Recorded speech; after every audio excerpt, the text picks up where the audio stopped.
Hey, remember that time you were scrolling through endless laptop lists, trying to figure out if a gaming machine could also survive your day-to-day Zoom calls, Photoshop sessions, and the occasional midnight raid? I've been there, the hesitation of dropping a big chunk of cash on something that sounds perfect on paper, only to discover it's either too bulky for a coffee shop or too underpowered once you fire up the latest titles. If you're on the fence about a high-end gaming laptop that also claims to be a solid workstation, stick around. The link is in the description if you want to check the product details on Amazon. First off, let's talk about the core of what you'll be buying, a 16-inch laptop that merges ASUS's TUF durability badge with a fairly new Intel i7-14650HX and an RTX 5050 GPU. On the surface that reads like a dream for anyone who wants smooth gaming and fast render times, but the real question is how those pieces work together when the laptop is actually in your lap. Who should consider this machine? If you're a creator-gamer hybrid, someone who streams Fortnite while editing video clips, or a game dev student who needs to test Unity builds and also run Adobe Premiere, the combination of a 16-core processor, 16GB of DDR5 RAM, and a 1TB NVMe SSD gives you headroom to multitask without the dreaded lag spike when you switch from code to a cutscene. The MUX switch is another perk that matters in this scenario. With a hardware-level toggle between the integrated graphics and the RTX 5050, you can force the discrete GPU to drive the display directly, cutting out the latency that some Optimus configurations introduce. In practice, that translates to smoother frame rates in fast-paced shooters and a cleaner rendering pipeline when you're exporting a 4K video. Now, let's imagine a typical day.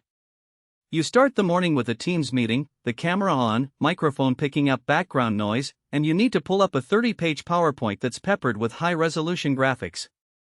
The laptop boots into Windows 11 Pro almost instantly thanks to that 1TB SSD, and the DDR5 memory handles the Office suite without any stutter. After the call, you flip the screen to 165Hz, launch Elden Ring, and the RTX 5050 holds a stable 60 frames per second on medium settings at 1080p.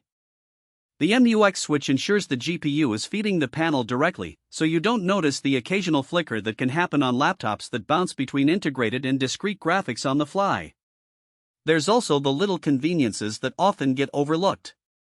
The Thunderbolt 4 port is not just a fast data lane, it can drive an external 4K monitor at 60Hz, power the laptop, and stream video simultaneously.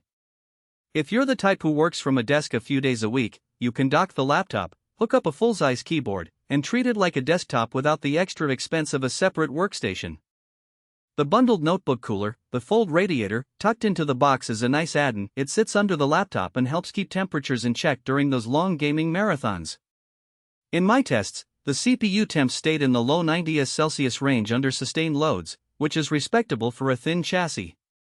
But no device is without trade-offs, and this one has a few that matter depending on your priorities.